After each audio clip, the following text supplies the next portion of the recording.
क्या आप जानते हैं कि गवाही देते वक्त कोई गवाह खुद भी मुसीबत में फंस सकता है और फिर भी उसे जवाब देना ही पड़ेगा। भारतीय साक्ष्य अधिनियम की धारा 132 यही कहती है।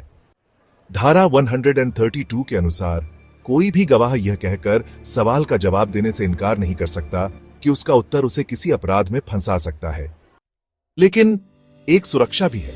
अगर गवाह से जबरदस्ती जवाब लिया गया है तो वो बयान उसके खिलाफ आपराधिक मुकदमे में इस्तेमाल नहीं हो सकता जब तक कि वह बयान झूठा ना हो। अब सुनिए ट्विस्ट। अगर वही गवाह अपनी गवाही में किसी और का नाम ले ले या ऐसा कुछ कह दे जिससे लगे कि कोई और व्यक्ति भी अपराध में शामिल था, तो भारतीय दंड प्रक्रिया संहिता की धारा 319 सीआरपीसी अदालत को अधिकार देती है कि उस नए व्यक्ति को भी अभियुक्त बना दे। और हां, अगर गवाह के ही बयान से उसकी खुद की अपराध में संलिप्तता सामने आती है तो वो खुद भी अभियुक्त बन सकता है। संक्षेप में गवाह को सच्चाई बतानी ही होती है। उसे कुछ हद तक कानूनी सुरक्षा भी मिलती है, लेकिन अगर उसके बयान से अपराध का सुराग मिलता है तो कानून उसे बख्शता नहीं है। धारा 132 और 319 का मकसद है सच बाहर आए और दोषी कोई भी हो वो बचने न पाए। कानून की ये बारीकियां दिखाती हैं कि न्याय सिर्फ अदालत में नहीं होता, वो गवाही में भी छुपा होता है। क्या आप जानते हैं कि गवाही देते वक्त कोई गवाह खुद भी मुसीबत में फंस सकता है और फिर भी उसे जवाब देना ही पड़ेगा? भारतीय साक्ष्य अधिनियम की धारा 132 यही कहती है।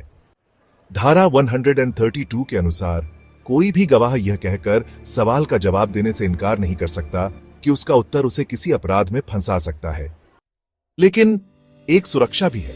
अगर गवाह से जबरदस्ती जवाब लिया गया है तो वो बयान उसके खिलाफ आपराधिक मुकदमे में इस्तेमाल नहीं हो सकता जब तक कि वह बयान झूठा ना हो। अब सुनिए ट्विस्ट।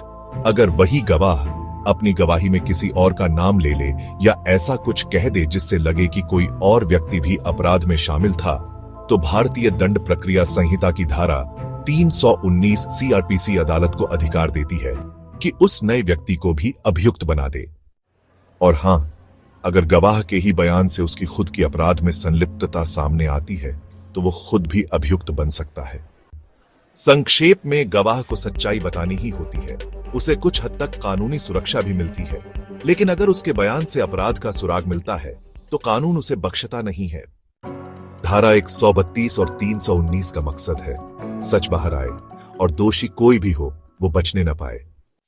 कानून की ये बारीकियां दिखाती हैं कि न्याय सिर्फ अदालत में नहीं होता, वो गवाही में भी छुपा होता है।